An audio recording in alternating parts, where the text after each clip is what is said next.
Hello everyone, Rob from Infinite Combo back here with another Gears 5 video. Today, it's November 4th, and thus we are ending our Halloween events. So we had Pumpkin Ball, which we have in the background here, which is a variant of Dodgeball. And then we had the Madman's Horde event. So these both ran through the Halloween time. And today, November 4th, is when they end at some point. And I just wanted to share my thoughts on it.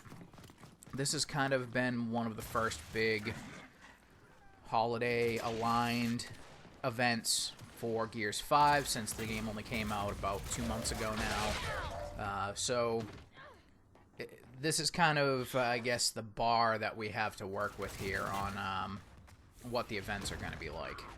So, Pumpkin Ball was a Gears 4 event, almost cut and paste, so there's not a huge difference here.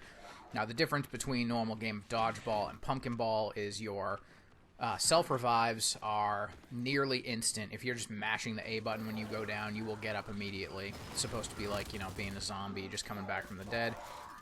And normally in Dodgeball, when you kill an enemy, if you have one of your allies that is dead, it will start a respawn timer. Those respawn timers are pretty much instantaneous in Pumpkin Ball.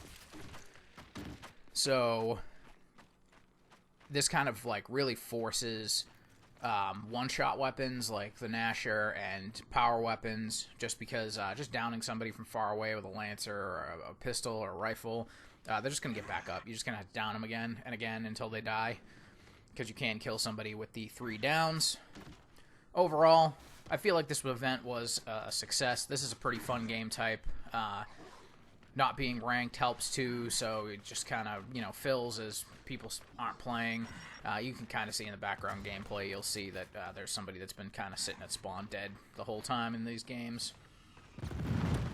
And as far as the rewards go for this event, we had the Frankenstein Imago drone as your reward for playing 13 matches. 13 matches isn't too bad, while I had some other obligations that prevented me from actually completing 13 matches. I did play a few, and I had a lot of fun, and I will, you know, I'm going to miss the fact that I didn't get the skin, but these are the kind of rewards that I like. This event was up for about a week and a half, maybe 2 weeks at the most. 13 games is a pretty, you know, insignificant amount. I think most of my matches lasted between 10 and 12 minutes in most cases if both teams were pretty competent, and that's not too bad. You're asking someone to put maybe 3 hours into an event over the course of 2 weeks to get a character skin.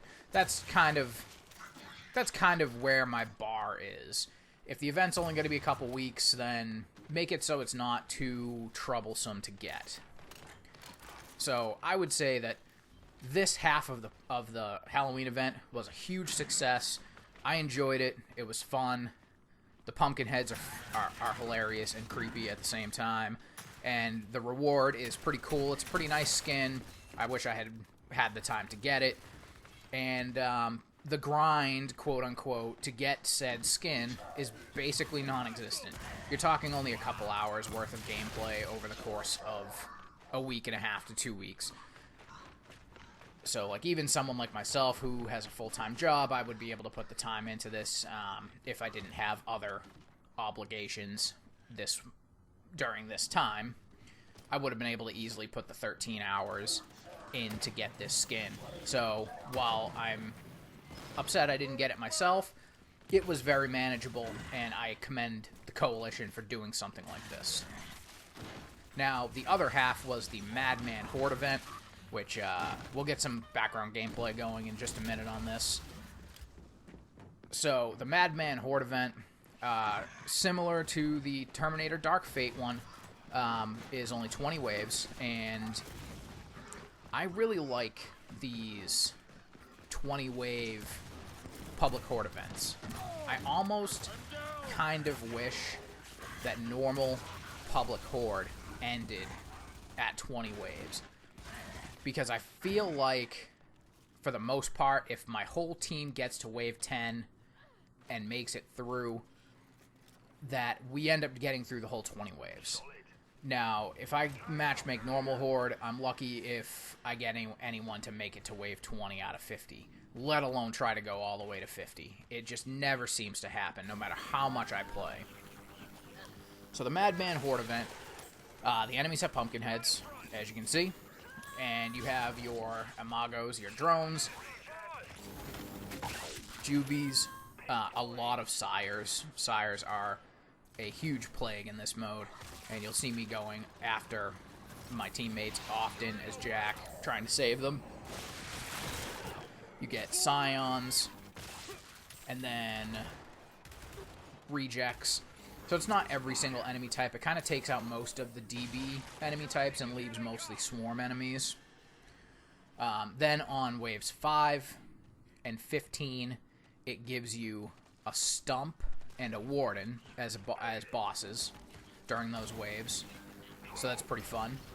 On wave 10, the boss they give you is a Swarmak and a Flock, which can be a huge pain to deal with both of those at the same time. And then finally on wave 20, a pair of Matriarchs. So Matriarchs are already a pain in the butt, but having to deal with 2 of them, not so fun. Either way, I played as Jack for this entire event because I've been working on my COG gear totem as well as my assists for Jack for the medals. So that's where my gameplay here is of Jack. Overall, I thought the event itself was really fun. Here's the Warden here. So, like I said, these bite-sized Horde events where you're only going up to wave 20 has been really, really fun for me because they don't take too much time. These 20-wave Horde runs are maybe 30 minutes, 35 minutes tops. They're not too bad. It just depends on the skill level of your team overall and just if they're working together or not. Very often we had situations like this on screen here where I had one person on one side of the map and everybody else was on the other side, and when they got grabbed by a Sire, I ran across to go save them because I would get there the fastest. But some of those rounds lasted a little longer because that one person kind of went off by themselves. So overall, I thought the event worked great. The rewards for this event were there was a set of weapon skins that were like pumpkin themed. They were orange and green. They say Gears 5 on them. They kind of look like pumpkins. For completing 60 waves. Now, once again, I thought that 60 waves, that's not that bad. I mean, for a 20-wave event, if you get your team to last the whole 20 waves, that's only having to run the event 3 times. You're talking maybe an hour and a half, maybe 2 hours, which is nothing. I thought that was amazing. I was like, this is the easiest thing that I'm going to be able to do. I did it on Saturday morning. I just grinded out my whole 60 waves. It took me about 2 hours to do so. And then I got that unlock, and that's where a little bit of the disappointment on this half of the event came by.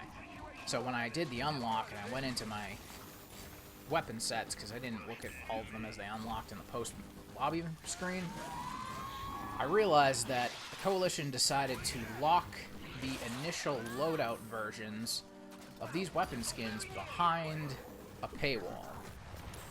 So the Lancer, the Gnasher, the Talon Auto Pistol, the Snub Pistol, and one other are all locked behind a 400 iron paywall. So that was really, really off-putting, and I think is kind of just proving the point that a lot of people have, where the Coalition focuses way too much on the PvP part of this game and basically nothing on PvE. So they have this awesome PvE event that's actually really fun and really rewarding, and then they lock half, the initial loadout half of the weapon skins behind a paywall. So let me know what you guys thought in the comments below. Like, share, subscribe, and tell me how you liked this event and what you'd like to see in Gears going forward. Like I said, I did enjoy this event for the most part. Those skins just really kind of put me off. And let us know. Stay infinite. What's intro?